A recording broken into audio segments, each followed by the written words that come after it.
Good afternoon, everyone. Thanks for joining us here on CTV News at 5. It is a big day for the Kitchener Rangers and for Waterloo Region. The team is celebrating their Memorial Cup victory with the trophy and fans in downtown Kitchener tonight. CTV's Alexandra Hollick joins us live from Carl's Air Square. Alexandra, the parade doesn't actually get underway until 6 o'clock, but I can see people there are already gathering behind you. That's right, Leanne. Slowly, people are starting to trickle in, very much excited, all wearing their Kitchener Rangers gear. And Carl's Air Square is a community meeting spot, so no better place, no better time, and no better beautiful day than to celebrate the Kitchener Rangers.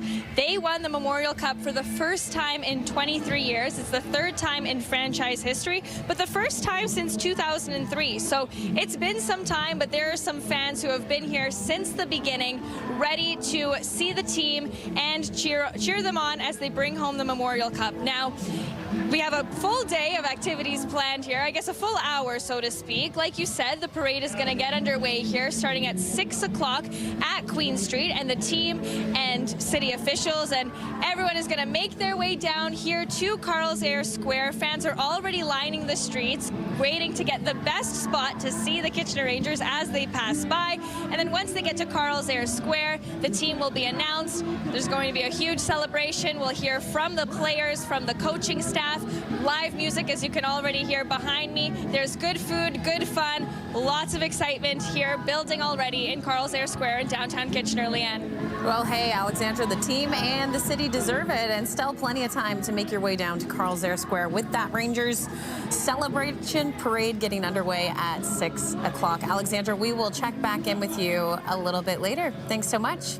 And Ashley's here with our first check on the forecast. Hey, no better weather for a celebratory parade than this. I expect some thank you emails. No, I'm just Thanks, Ash. You're welcome. No, look, it is perfect to be out there because it is warm, but not too hot, not too humid, a light breeze. And if you can find a shady spot like Alexandra did there, you are set. It's going to be a gorgeous afternoon, evening event. Yeah, it's perfect weather for it. Exactly. Like you said, that humidity is not too thick, so it's going to stick around. Let's take a look at our boards here. Look at that, Leanne. Clear skies, nothing but clear skies for the next few days. We are going to see a little bit of cloud cover through the overnight hours, but nothing of note. Right now, as I said, beautiful out there. 25 degrees, a northerly wind at 20 kilometers an hour. And if we take a quick look at what's happening around the region, very comfortable conditions. But I'll have more on what the weekend will look like coming up. Okay, Ash, thanks very much. A local family is speaking out after their loved one was hit by a pickup truck following a weekend concert in Fergus. The Cambridge man is in hospital with life-threatening injuries. Ontario Provincial Police say it happened just before 11 p.m. Saturday on Bellside Avenue near Orangeville Road. A dark-colored pickup hit a pedestrian before taking off eastbound. The family of the 26-year-old victim says he had just left a music festival with friends before he was hit. He's recovering from life-threatening injuries at Hamilton General Hospital. His family says they're left searching for answers. From skull fractures to broke his arm is broken. He can't walk. The state that I found him in was unbearable to look at. And this person needs to absolutely be held accountable for what they've done. Police are asking anyone with dash cam or security video from the area to get in touch. Next, controversy at a Cambridge Pride event hosted by the city. During the event, a local youth was invited to speak, but was interrupted by the mayor when they brought up Councillor Adam Cooper, who had been previously reprimanded for sharing a transphobic meme online. The mayor told the teen they were being disrespectful and to remove that part from their speech. They asked me to share what I would like to be done about the community. And when I told them, and when I said something that they did not want me to say, they silenced me, they censored me. And censorship is extremely dangerous. Grand River Pride had previously boycotted the city event. They say the latest incident is a sign the city has more work to do. CTV's Jeff Pickle brings us this full story tonight at 6. We have more coming up on CTV News at 5, but first a quick break. We'll tell you what you need to know as we do. If you're looking for something to do tonight, head over to the Cambridge Arts Theatre for a free screening of Riley. The event is presented by the Rainbow Film Club and Cambridge Community Players. Showtime is 7 p.m. And a live look from downtown Kitchener, outside Kitchener City Hall this hour, where the Kitchener Rangers Memorial Cup Victory Parade is set to get underway in less than an hour's time. Perfect weather for it, 25 degrees locally. We'll have live coverage from that coming up, plus more news and your full forecast. Stay with us. Parents still have a chance to share their opinions with the province on new protections for students with medical conditions. The Ford government says the measures will include students with diabetes, epilepsy, severe allergies, and asthma.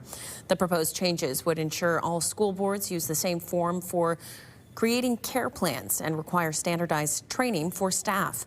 The province is still consulting about potential changes, and comments can be submitted until July 12th to school boards and other stakeholders engaged in consultations.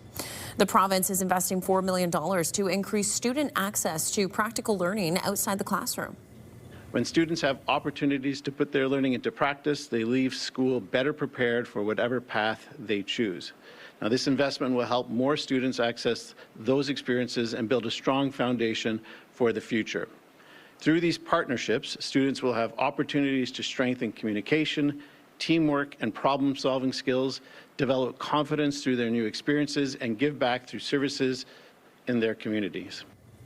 The investment is being made in partnerships with the Duke of Edinburgh's International Award Canada, as well as the King's Trust Canada. The province says school boards that will be taking part in the programs will communicate more information to parents and students directly. A group of students from a Cambridge high school got a lesson in giving back by using their skills learned in the classroom today.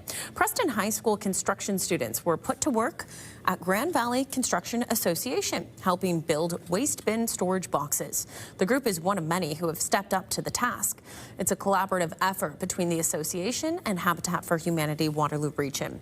The goal is to make trades more accessible and get people trying their hand at something new. Often construction is bound behind safety gates or detours, so we're trying to get people to have more hands-on experience. What we realize over the years is that when people build something, they'll regularly refer to people. They drive by a building and say, I built that building, I was part of this whole process. So we had tools here because of the trades that we're in, and we decided to create a program whereby we could have people, we could activate those tools instead of them just being on display. Let's get people to try them. At 6, we'll hear from the students involved in today's workshop.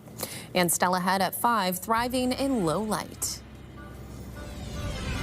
The top shade-loving plants to brighten up your garden. Coming up in this week's Get Growing.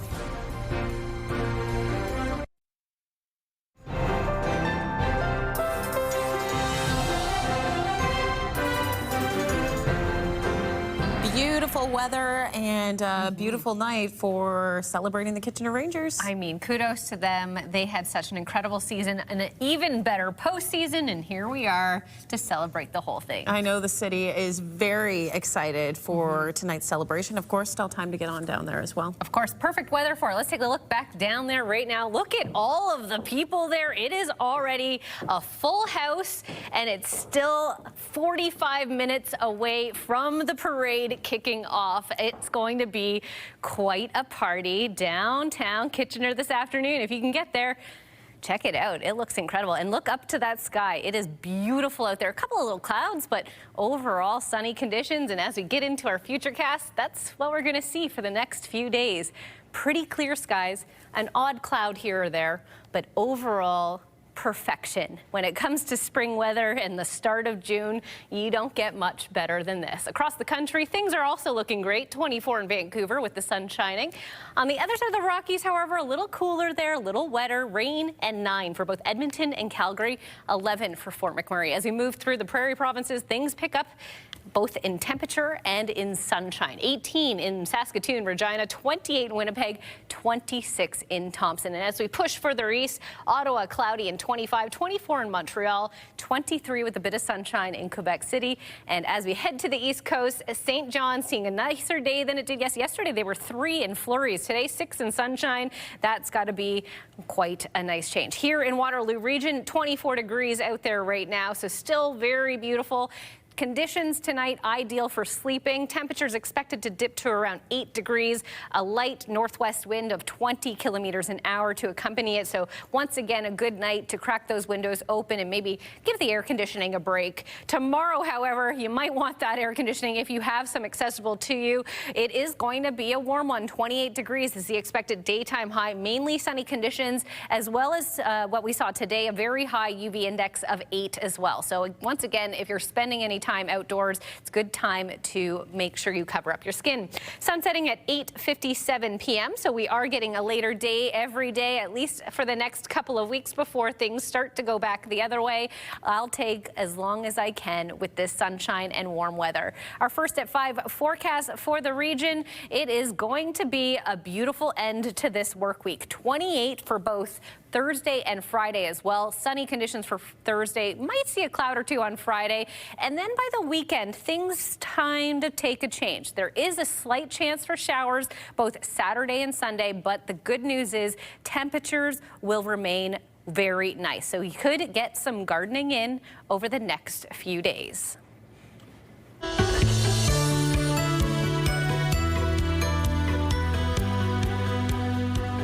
Okay, things are heating up, which means more time is needed for the shade, and we need some shade-loving plants to help fill out those gardens at home, Tanya. Absolutely. So when we think about that, we actually need to figure out first, why do we have shade? Is it under a tree? Is that tree something like a maple, so it's deciduous and it's going to lose its leaves? Or is it evergreen? Or is it shaded by a house or fence? Okay. Right? So if we have tree roots to contend with, then you need to make sure that you're going to water appropriately. Perfect. Because a lot of those big trees, those are the bullies. Okay. And many tree roots sit in the top foot of the soil, so they take the water first. So a shade garden gets watered differently than a sun garden. Okay, so it's important to pick the right plants. You got it. Okay. We got to start there. And then we kind of look at, do we have dry shade? Do we have wet shade? Okay. Right? So for dry shade, this is actually one of my favorites. This is Bergenia. And it's beautiful. There it goes. Yeah, beautiful succulent, but flowers in April. Okay. So nice and short. If we pop a little further along, we've got bleeding hearts coming into flower. This is actually one of my mom's favorites. They're very cool flowers. Aren't they beautiful? Now, bleeding heart come up in the shade, but they're also going to die down by the time you hit mid-July. Okay. Right, so we need to make sure we're planting them together with, say, some hostas or some astilbe, so we have some complete coverage. Yes. If we pop a little bit further down, now this is one that you picked out earlier. Very cool. This is a toad lily. So when you're planting, and you've heard us talk about this before, for perennials, we have a very short flower window. It's not like an annual, right? So perennials flower anywhere from 2 to 4 weeks. This is one that flowers in August, September, and October. Okay, so should you plant this early in the season? You can plant it anytime throughout the season, but you do want to plant a mix. So we talked about the Bergenia, that one's going to flower in April. We've got the bleeding heart that's flowering in May. This one's going to flower in August. Beautiful. Right? So we've got 3 different plants so far. And then we're going to bop down the row a little bit more. I think you looked at this one. Oh, yes, they're really neat. And they're called blue and yellows? Yeah, blue and gold. Blue and gold. Blue and gold. This is a spiderwort. Look at the really cool flower. This is the Wilfrid Laurier University flowers. They're the blue and golds. So again, a little bit later in flowering, a little bit later spring. So we want to keep that consistency going where we've got a few different flowering times and some different colors, right? We get some beautiful, beautiful leaf. We got to remember in the shade sometimes, well, it's dark, right? Of course. So we add a little bit of the brighter colors to give us depth. Yes. And it helps with, it helps just to give some color. We've got Jacob's Ladder. So Fantastic. there's 3 different kinds, right? We've got white and greens, yellow and greens, plain greens. Some beautiful options here, but of course there are even more options. Let's take a look at some shrubs. Okay, so shade-loving areas needs some shrub love as well, and we've got some great shrubs to tell you about. Absolutely. We want shrubs because, well, the perennials we just talked about are just a little bit short. Okay. So they're going to be knee-height and under. And when we're thinking about our landscapes, we want to make sure that we've got seasonal interest, everything from headspace on down. Love, okay. So things like the false spirea, now this one's a dwarf one, but it's one of my favorites because the new growth on this comes out orange, fades to yellow, and then goes to green, and then it gets a white flower in July. Very unique, very Totally cool. unique. And fall color on this is that bronzy orange-red color. What do we got here? This is a double file viburnum. Now these are beautiful, so you get some gorgeous leaf. You get flowers in June. These turn into some blue blackberries, so they're phenomenal for birds. Okay. And go fire engine red, even in the shade. Now we can't forget these beautiful shrubs behind us here, because they are You have stunning. found one of my, this is actually one that's tattooed on my arm. Oh, wow. So this is a serviceberry. It is a beautiful native, and it will grow from full shade to full sun. You can see the berries starting, so Saskatoon berry is the other name. Yes. You can get good jam from this. I've eaten a Saskatoon berry. I can confirm they're delicious. Now these guys are half shade? Yes, Okay. so now we're talking part shade, right? When we look at part shade, we're still getting, say, morning sun, or we get sun for a couple hours in the morning, and then it flips around the house, we get a couple hours at night just before dusk. Yes. So it's still another Dervila. So this particular one, yellow leaf, this is Firefly, or Night Glow is beside us, and it's got that dark color. The difficulty is too much shade on this one, and we're gonna go green, but still, you get a little bit of burgundy in there. Very pretty. Right, so you still get color. All right, and last but not least, we've got some gorgeous ones right here as well, Tanya, we've got to talk about. We do. Now these white ones, the yellow ones, pink ones, this is actually a northern, part of a series of Northern Highlight Cazelia. Okay. Believe it or not, these were developed in Morden, Manitoba. Oh, there you go. They're Canadian developed, incredibly hardy, and the smell on these right now is amazing. It is. They smell incredible. Yep. So deciduous azalea, full sun to full shade. They flower first, then they leaf, and then they do a beautiful orange-red in the fall. There you go. If you got a shady yard, we've got some solutions right here. We've got to start. Fantastic. Thanks, Tanya. We'll see you soon. Still ahead on CTV News at 5, inspiration and inclusion. University football players giving their time to give back to the community. More on a meaningful tradition that's bigger than ever just ahead. And here's what you need to know. Your Saturday night is set at Maxwell's Concerts and Events. It's hosting a throwback mashup 90s and 2000s night. Tickets $20 and can be bought ahead of time. Stay with us. KW's Bounce 99.5 has the music you just can't quit. Listen all summer for your chance to win. Turn the lights off, carry me with Bounce to your backyard. In tonight's Digital Dive, threats made to staff and students at a Cambridge high school. Waterloo Regional Police are investigating after receiving several reports of online threats Monday. Our online team has the full story and investigation. Scan the QR code, download the CTV News app, or go to ctvnewskitchener.ca. Well, it was a day of inclusion and football at Jacob Hespeler Secondary School. Students from the Waterloo Region District School Board's Alternative Continuum of Education program ran through drills with the Wilfrid Laurier football team.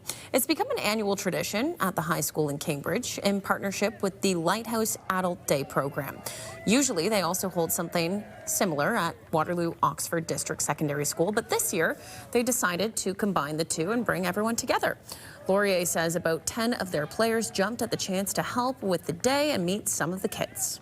Right now they're in the middle of their summer training and full-time jobs, and they still wanted to take time out of their day because this is important to them. We just love this partnership, right? And so being able to not only work with the Lighthouse every year, but now start to work with some of the ACE programs in the high schools and make sure that we can help and contribute, and these guys can come out and have some fun together. Colton Weens will have more on the day coming up tonight at 6. Fans of the Kitchener Rangers have the chance to celebrate their Memorial Cup victory tonight. The Rangers downed the Everett Silvertips 6-2 Sunday to earn their third cup in franchise history.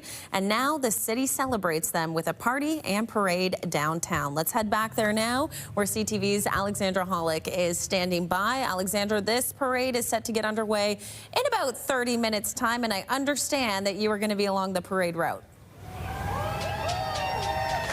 Absolutely, Leanne. Right now, we're just at the start of the parade at Queen and King, and the Rangers bus just pulled up here to the start of the parade. The team is coming off the bus, so you know the parade is just moments away.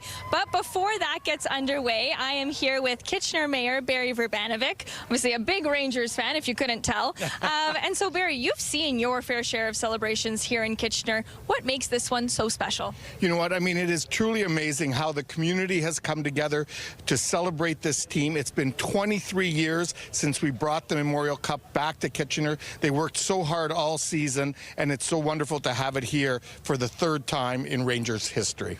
Absolutely. And you mentioned that community. I mean, this is a junior hockey team, right? The team changes, the coaching staff changes, but one thing that doesn't change is the community that rallies around the Kitchener Rangers. It's community-owned franchise. How does that make this so much more meaningful? You know, this is a team that has done so much over its history for the community, from its support of Kitchener minor hockey, organizations like KW Oktoberfest for their 50th anniversary, community charities through Rangers Reach, and so on. And I think over this past season, we've seen the community give back to them, to a team that has given so much to the community. And so it makes this celebration that much more special. Absolutely. And as people start to gather here, what can they expect as they pile into Carl's Air Square? You know, it's going to be a great evening. We've had lots of, amazing sponsors. We have a live band down there. We'll see the team, and a number of people will be speaking. And then, of course, we've got also free posters for people, thanks to Cobra Solutions, as well as Moose Winooski's has free hot dogs and drinks for everyone. Just going to be a real celebration and a fun time. And it's a beautiful day for it. Thank you so much, Barry. Leanne, like you said, we'll have special coverage starting at 6 o'clock here. We're just about to get started for the parade. It's about a half hour away, but fans are already starting to fill the streets here. It's all along King Street. King Street is closed from Queen just past Carl's Air Square. So if you're looking to support the Rangers, you better come down here quick. Leanne. Well, that's it, right, Alexandra? There is a little bit of time left to get down there. Of course, that parade getting underway at 6, but as you mentioned, the Rangers are piling off the bus as we speak. Sounds like a great time. Enjoy the parade. And great weather for it, too, hey? As Ashley mentioned, 25 degrees this hour in Waterloo region. It's going to be the perfect night to celebrate that Memorial Cup victory in downtown Kitchener. We'll have plenty of coverage from the parade coming up in the next hour on CTV News at 6. For now, we'll send it over to our colleagues in CTV National. Take care. Have a good night.